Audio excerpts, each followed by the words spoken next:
is the wind energy sector doing this year? Here to give an overview is Jan Vos. Hi Jan. Jan, you're the chairman of the board of the Netherlands Wind Energy Association, vice chairman of the Dutch Association of Sustainable Energy, and board member of the Offshore TKI, the government thing to make innovation happen offshore. That's how you translate it, exactly. If I've been reading the news the past year, I've been reading many alarming climate reports. It's doing way worse than we thought. The only positive thing we saw is we use more sustainable energy than we thought, and wind generation at sea is on time. Is that a correct summary of 2023? Rightly so, not only on time, but also on budget. 10 years ago, we projected to reduce our costs with 40%. Right now, we're still on 67 cents per kilowatt hour, which is really the cheapest way for your LCOE. Yeah, okay, well, what should we remember of 2023 and what should we look at for 2024? You brought it through. 2023 was a really exciting year. The fundamentals under our business are still very strong. However, we can also see that there are some major challenges, especially for the supply chain. And we also saw that in the UK, the Norfolk Boreas project halted. Vattenfall withdrew itself, writing off 500 million euros. We saw that the bidding for the latest tender in the UK went wrong because the prices in the bidding system were not set right by the Department of Finance. And we saw that in the United States of America, Ørsted took a major hit because they had to abandon some projects because the permitting was not on time. So what we've been seeing is that governments have been asking more and more money. Another example is Germany, where the government took 11 to 12 billion euros they put it into their pockets because developers bid on the project, and at the same time they had to support Siemens Energy with 7.5 billion in loans. So we've been seeing more greedy governments, we've been seeing slower permitting, which really hit our industry quite hard. This morning we had BP who said, so yeah, the same story, governments, instead of giving us subsidies, they want money for the tenders, and they have a lot of things for ecology, system integration, and other quality requirements. And basically he said, you can have all those things if you make the tenders smarter. Do you recognize this? What we've been seeing is very smart tendering over the past 10 years here in the Netherlands. We've been seeing that we've been delivering as an industry, we've been delivering on time and on budget. And qualitative criteria, or non-price criteria, as we would like to call them, are very important. And this means that a project should, for example, be very important to the ecological system of the North Sea. We should have system integration in order to really match with the current demand and supply in our energy system.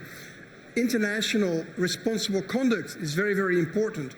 However, if you start doing all these things, which are not really cost-free, and also ask a lot of money, you know, when a developer wants to develop something on a plot of land on sea offshore, then you're bringing companies to the edge of what's really possible.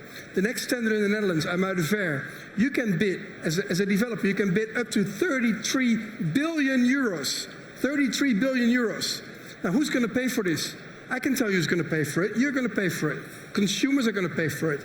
Companies are going to pay for it. So the prices of energy will go up.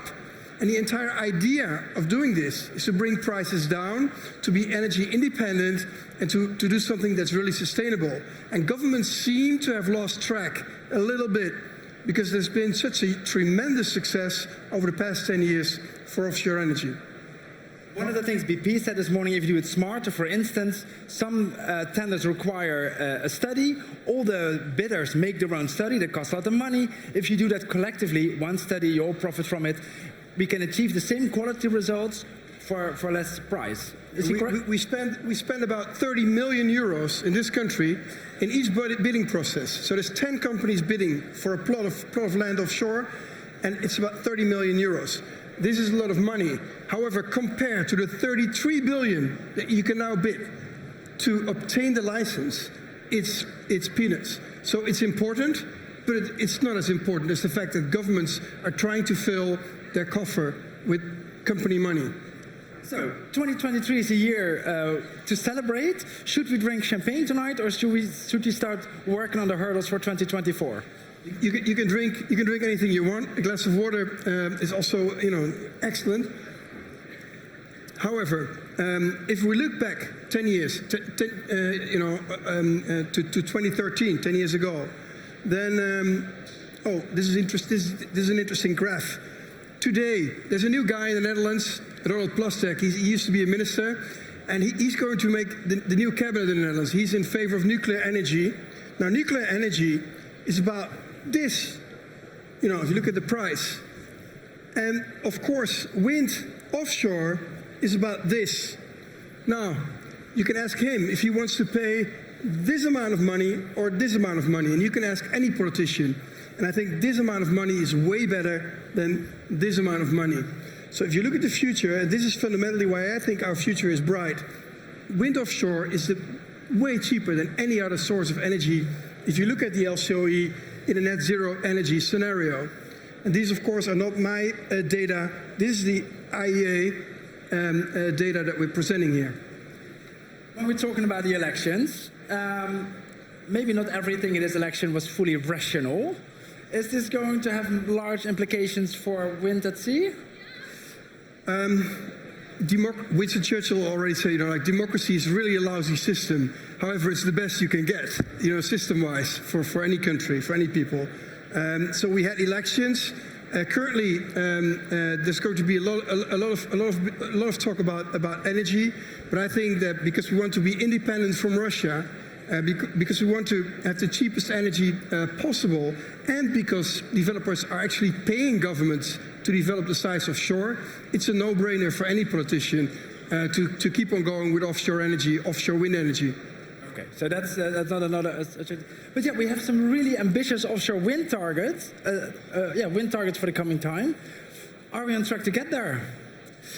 So this graph is excluding China because, as all of you know, China is doing about 50% of all renewable capacity yearly. So every year China adds 50% of all solar and wind energy.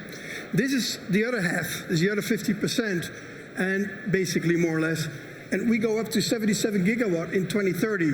But this is even more than exponential, you could say. So you can see that the graph is really, really steep.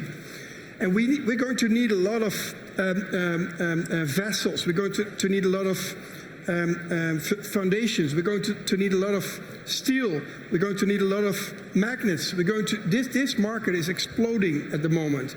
So the supply chain cannot deliver on this. And that's why it's so important for governments to really have a secure roadmap and to not take that much money from the developers, because the developers will bring their costs all the way down the supply chain, and the supply chain companies cannot do this anymore. One vessel nowadays is 500 million euros to install the monopiles. One vessel, 500 million euros. Now we need 3 of those just for the Netherlands. And I know that there's not enough boats, not enough vessels being ordered, because the outlook is still, although these are the targets, the outlook is still too risky because we don't know what governments are going to do. So they need to be really predictable in the outlook in order for us as an industry to perform. So good fundamentals, but at the moment, really stormy weather. Yeah, long-term perspectives. Yeah, we're going to get bigger and bigger. 10 years ago, once again, an average wind turbine was 3.5 megawatts. I see some people smiling and nodding. Nowadays, it's 50 megawatt. We're moving up to 20. Or in layman terms, we're about the size of the Euromast. And if you don't know what Euromast is, ask your Dutch neighbor. And we're going to the Eiffel Tower. And if you don't know what the Eiffel Tower is, then go to Paris. Now, can you bring that slide back? They're filling with the slides, so we need you just need to keep talking. You don't have a back button? Yeah. Okay. So we propose, as an industry organization, and the Netherlands Wind Energy Association is representing 300 companies, we propose the North Sea Standard. And what we believe is that in order to achieve that phenomenal growth that you just saw, that exponential curve, we really need to standardize our industry. So we cannot keep on growing, because now these vessels that transport the turbines, they have to be replaced every 4 or 5 years. The cranes have to be replaced every 2 years.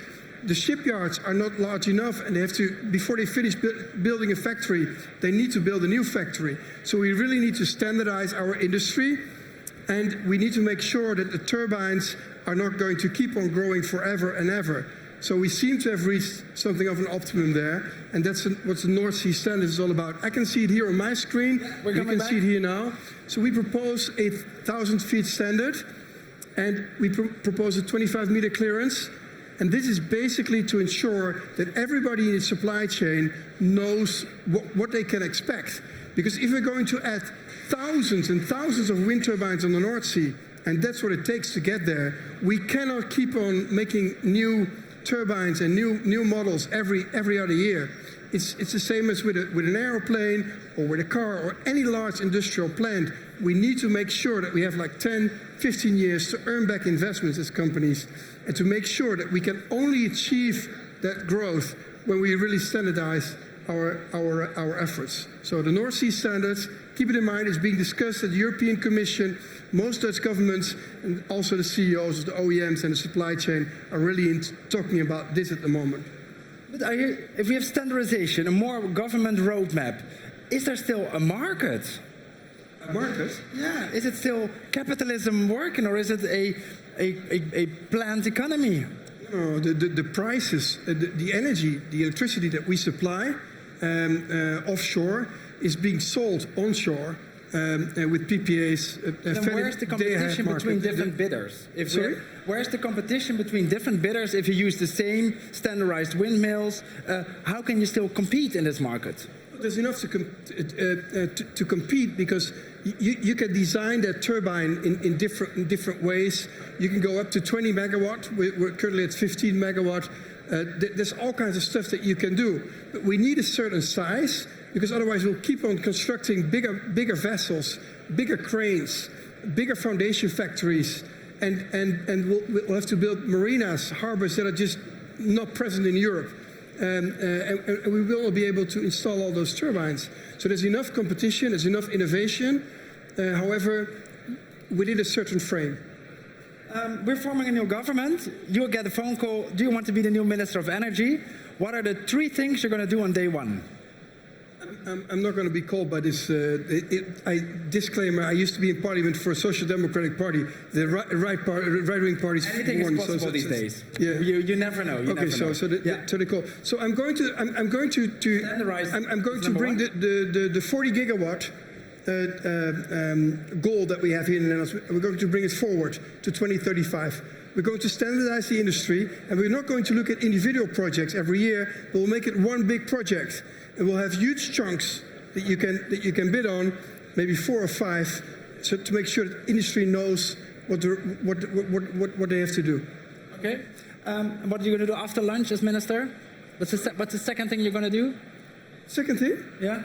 I'm going to call my daughter and tell her that I'm now really a Dutch state minister. And the third thing I'm going to do is join all my old friends from industry and ask them on a celebratory meeting at the department, and drink a glass of champagne with them or water if they want to. We'll do that. You come back for the Q&A after we talk about the US. How relevant is the US market for when we talk about the Dutch market? Well, ask this to the Ørsted people that just lost their job because Ørsted in the United States took some major hits very seriously. They had to write off 2.5 billion euros. I think they lost about 4/5 of their value, stock value. So the United States is very important. The permitting there was too slow, especially during the time of the Trump government, but also inflation hit them badly, the disruption of supply chains due to COVID-19. So Ørsted is having a balance sheet that looks very different now than it looked 2-3 years ago because of what they did in the United States. Also, our supply chain, if we don't get our act right here in Europe, our ships, our vessels, our installation capacity will go straight to the United States because they still have targets and they'll start operating there. So there's a shortage worldwide in the supply chain, and we are competing with the US. So the IRA is... Some people say the IRA, there's basically a lot of government money and very protectionist. It has to be American made. Some people say if the EU doesn't have our own European IRA equivalent, we're going to go bankrupt. Well, we have great ways to to work together, industry and government. We just had the wind power package, which is basically our IRA, but in a more European way. And I don't think that we have to compete money-wise with the USA. We do compete in ambitions. So the political framework, I think, in Europe is right. Although I do warn strongly against asking too much money from companies in the bidding process. So negative bidding is a no-go. Qualitative criteria is a go. Very clear. You stay for Q&A after the USA. Thank you so much, Jan Vos. Thank you, Rogier.